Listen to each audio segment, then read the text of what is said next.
हजूर, जो ये गुस्ताखी रसूल की जो वीडियो है, मेरा सवाल था एक, जो ये गुस्ताखी रसूल की वीडियो जो आई है, ये लोग जो जिन्होंने बनाया वो कह रहे हैं कि it's our right in freedom of speech, तो इसके लिए हम इसका जवाब क्या है?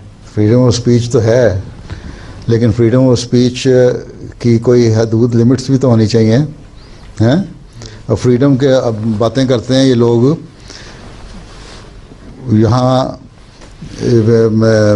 फ्रांस में केट की जो उन्होंने टॉपलेस तस्वीरें छाया कर दी हैं, उस पर क्यों उन्होंने केस को कर दिया? फ्रीडम ऑफ एक्सप्रेशन और स्पीच होना चाहिए वहाँ भी, उसको क्यों नहीं बर्दाश्त किया इन्होंने? फिर हज़रत ईसा पे कुछ स्पेन में इन्होंने बनाई थी, वहाँ इन्होंने फ़ौरन उसके ख़िलाफ़ एक्शन लिया, जुलूस भी निकाले, वहाँ क्यों नहीं फ्रीडम ऑफ स्पीच आई हैं? और फिर केस भी कर रहे हैं, उसका प्रॉपर फॉलो अप भी कर रहे हैं। यहाँ फ्रांस में जो हुआ वो उसमें केट वगैरह जीत गए हैं, वो जिसके वहाँ का फ्रीडम ऑफ स्पीच नहीं था, वो केट जीत गई, क्यों नहीं था? तो यहाँ क्यों नहीं है? इसका मतलब इनके ये दो हैं इनकी वो अमलियाँ, फैसला एक मतलब एक नज़र से नहीं देखते हर एक को। फ्रीडम ऑफ स्पीच की कोई लिमिट होनी चाहिए। वो जब शुरू में आज़ादी मिली है ना हर एक को, तो एक यहाँ इंग्लैंड के एक स्ट्रीट पे एक शख्स अपनी छोटी घुमाता हुआ जा रहा था हैं, इतने में सामने से एक आदमी आ रहा था, उसकी वो सोटी घुमा रहा था, तो उसके यहाँ नाक पे लग गई। उसने कोर्ट में मुकदमा कर दिया, केस चला गया।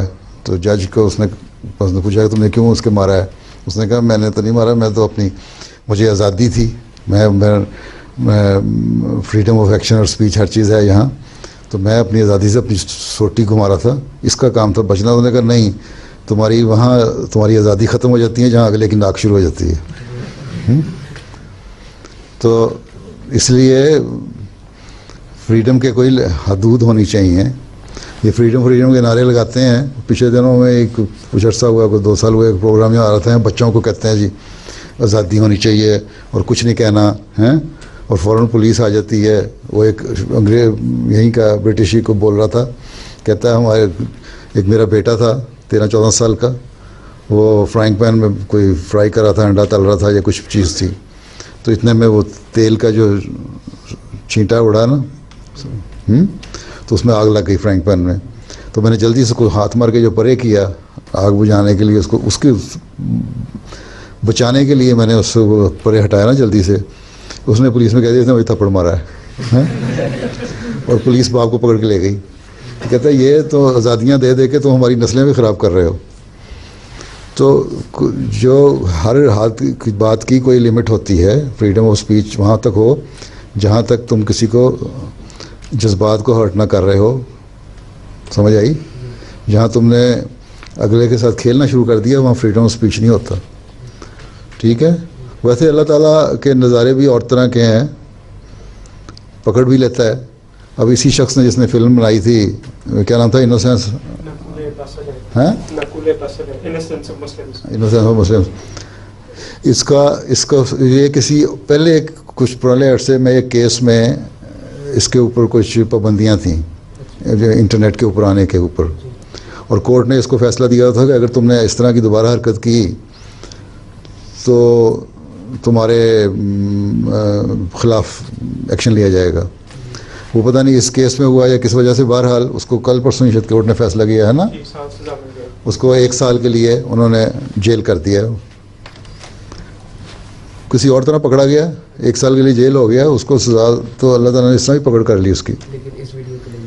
इस वीडियो के लिए तो नहीं की। जो पिछला केस था ना, उसमें इस वीडियो का लिंक इस तरह हो गया है कि ये दोबारा इंटरनेट पे आया, उसको हालांकि उस पर रोक थी कि नहीं उसने आना, कोर्ट ने उसको इस तरह ले लिया।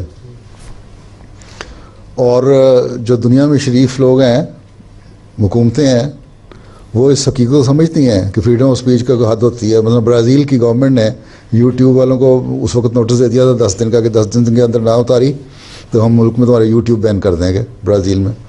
तो शरीफ लोगों को तो समझ आती है इस बात की, फ्रीडम ऑफ स्पीच का कोई हद होनी चाहिए। अब फ्रीडम ऑफ स्पीच मैंने इसको यहाँ आया था जब 21 सितंबर को मैंने खुतबा दिया तो बहुत सारे प्रेस वाले आए हुए थे भी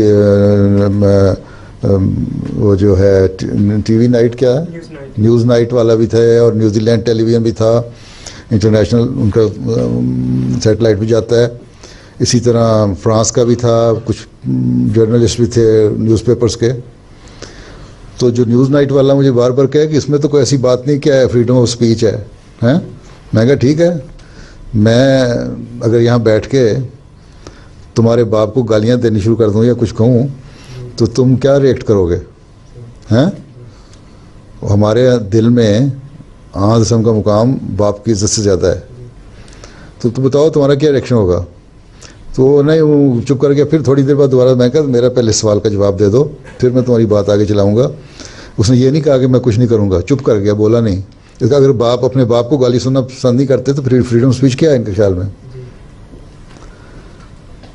वो अगला जवाब ही नहीं था उसके पास तो ये इनके डबल स्टैंडर्ड्स हैं हर जगह केट तो मुकदमा जिता दिया यहाँ कहते हैं फ्रीडम ऑफ स्पीच जीसस के ऊपर फिल्म बनी तो वहाँ बैन कर दी स्पेन वगैरह में